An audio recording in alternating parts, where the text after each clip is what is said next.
Hello everybody, this is Diane Anti-Natalist, and I am in Aspen, Colorado, and I'm going to be doing a video, and the title of this video is Life is Not a Bowl of Cherries or a Bed of Roses. And I did this exact video about 5 years ago, only I was in Miami Beach, Florida. And I decided to print out, the video that I made on my computer and print it out and bring it along with me on this vacation, because I think it's worth going over again. And I have a different set of subscribers, and people probably forgot this particular video. But it really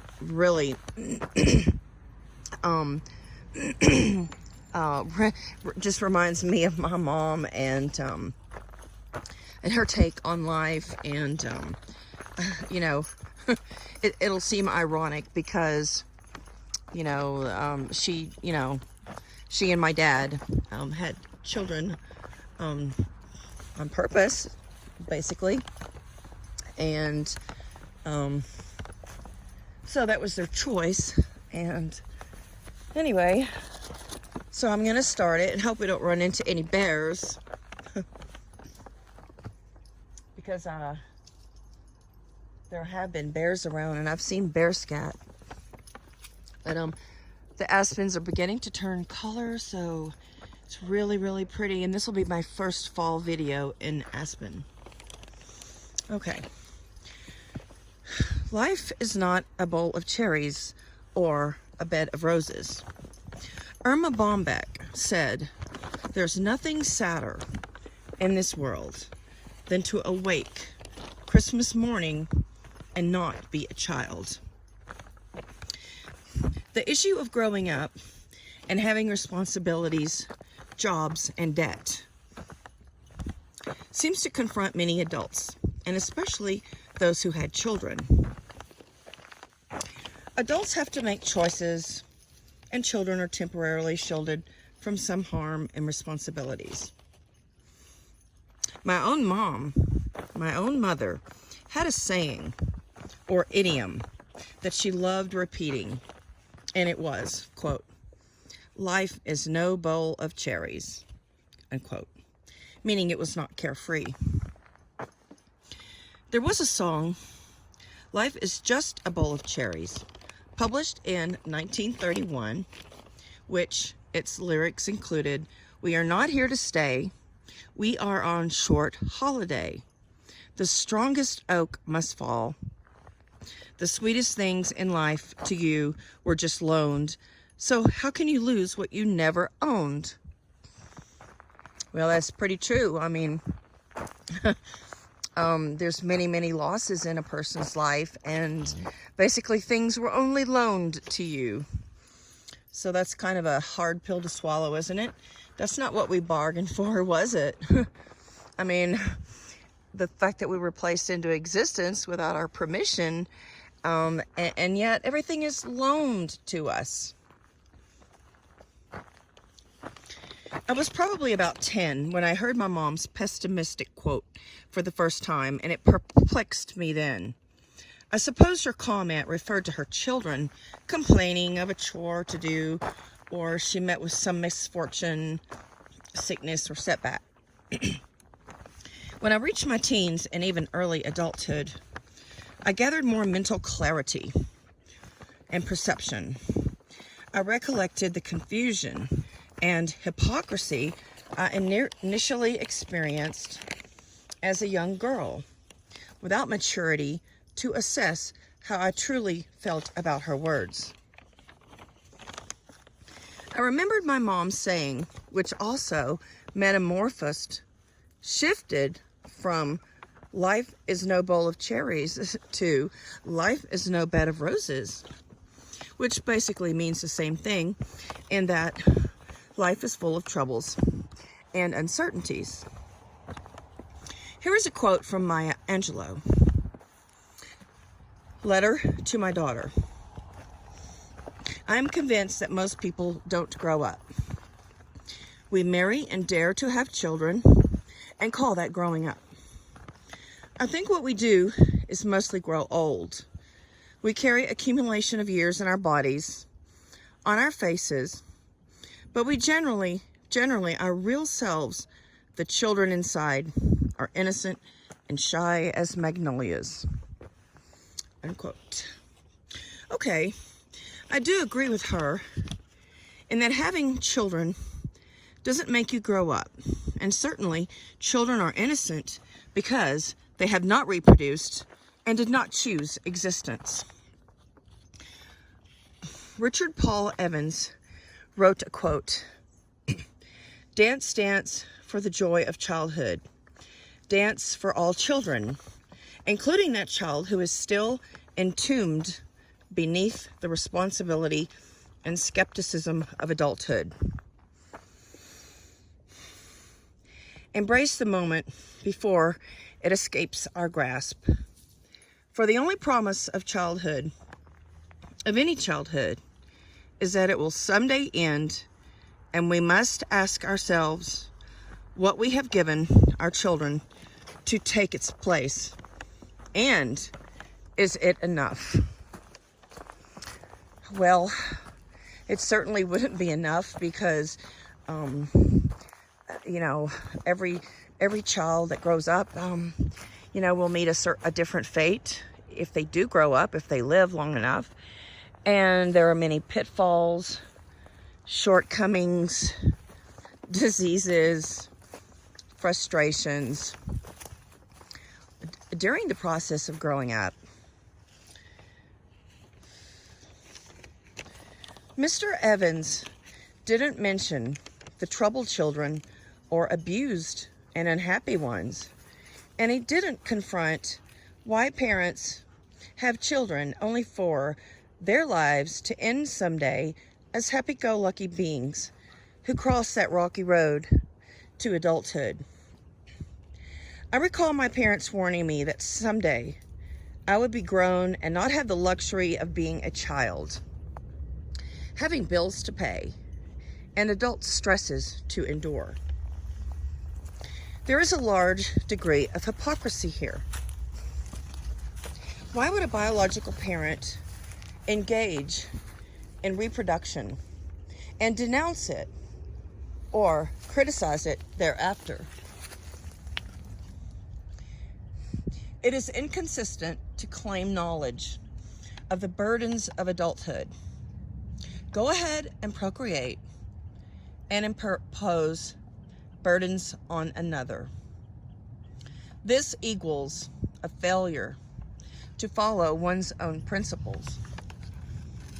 The older I got, I would replay my mother's bowl of cherries quote over and over in my head, internalizing the pessimism and yet feeling it was the ultimate offense. A slap in the face to have created me, knowing that adults and all parents knew life was not carefree, but were willing to pawn their children off into the deep ravine of existence and subject them to the certain harms and worries of adulthood. I hope you enjoyed my video, and again, that came from 5 years ago from the channel Childfree Diane.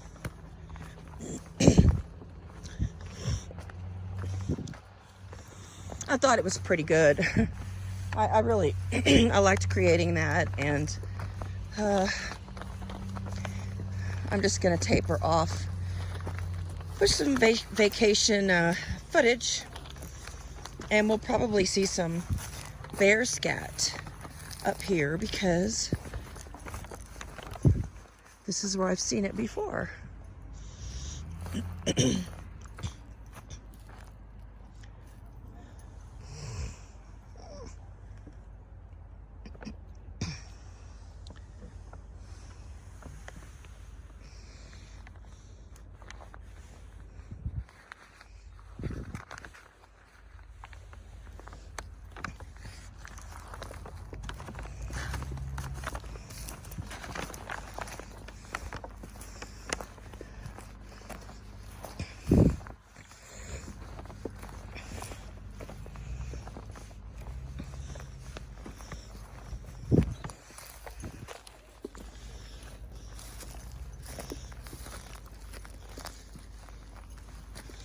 Well, there's some deer poop.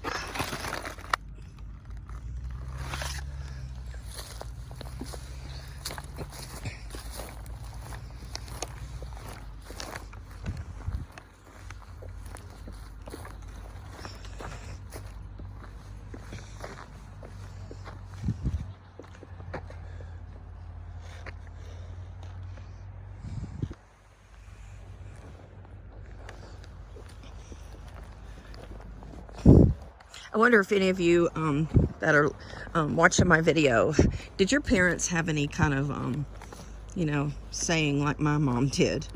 Or did they repeat things that, you know, just never really made sense to you?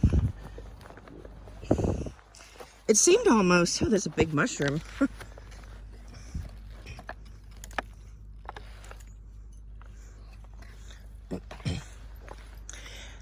It seemed almost like people felt like they had to reproduce. It just seemed like they felt that there was a certain obligation, which there never was. And primarily in my mom's generation, it was a choice. You know, there was many modes of birth control. There were also condoms. I mean, condoms go way, way back. And there would have been abortions too, although in '61 there wasn't, you know, widespread acceptance of abortion. I think, you know, they actually called it D&C, that if a woman did not want a child, she went in for a D&C.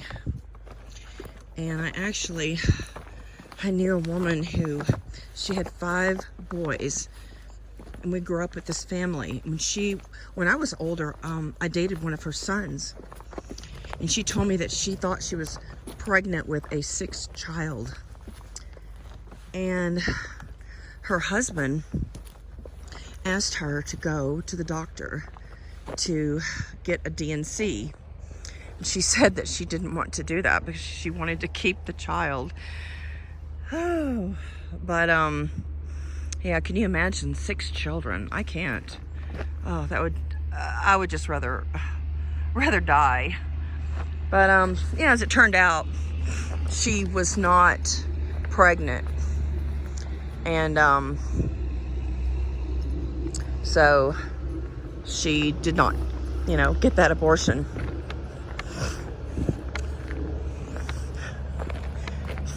I think abortion was a term that was used maybe in the mid to late 60s. And that word kind of was created. I guess the word sounded harsh to, you know, religious folk. I guess a D&C just, you know, sounds a little bit like, well, you know, just a scraping of the uterus. Which basically it is.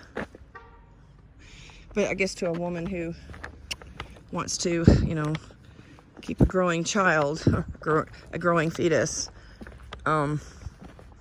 it's certainly, you know, an emotional situation for her.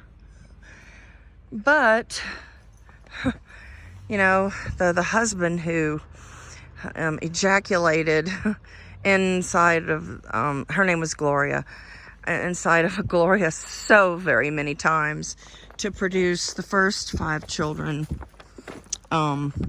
should have taken responsibility himself and not relied on her to get an abortion because he's the one that delivers the impregnation.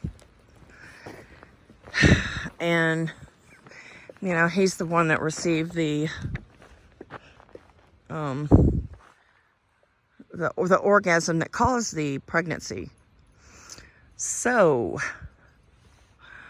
even in 2020, a lot of Western males, a lot of American males are not owning up to the responsibility.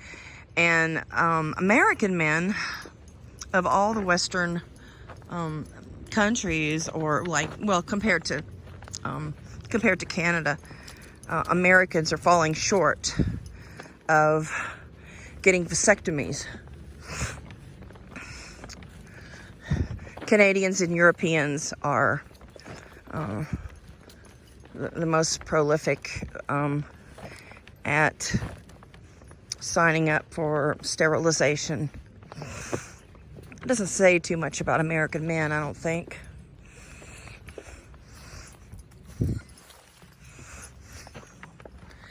Well, I'm still looking for some bear scat. That would kind of be interesting. This is, I think, one of the best trails. And there's almost no, and I've really never run into anybody up here.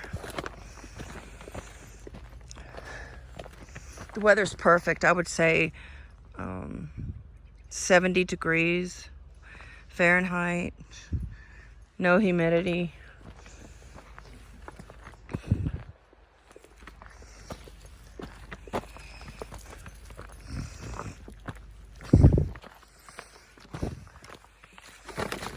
You're leading the way, aren't you, Valentine? Let's go up here. Now, I've never seen a bear in Aspen, but they do exist. And all of the trash receptacles are bear-proof and raccoon-proof.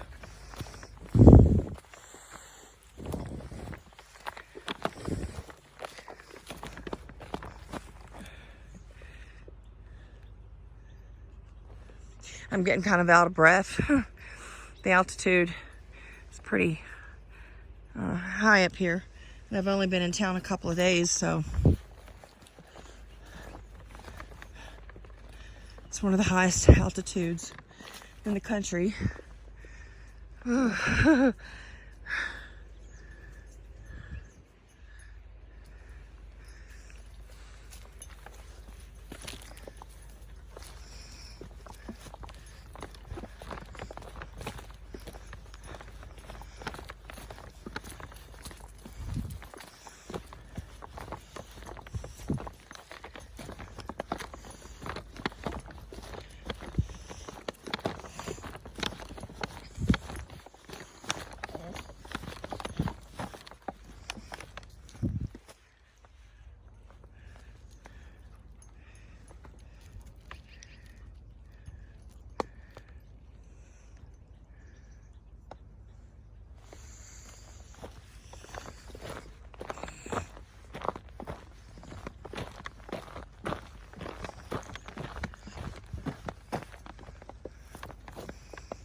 This is an aspen leaf.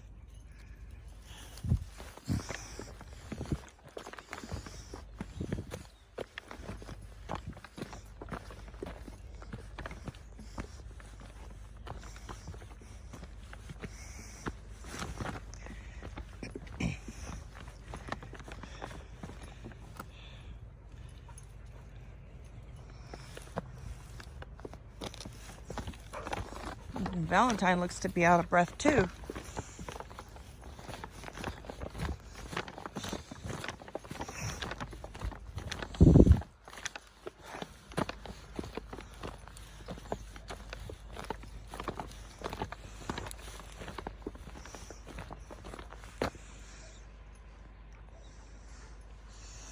I don't believe I'm going to find bear scat today. This is where I've seen it in the past.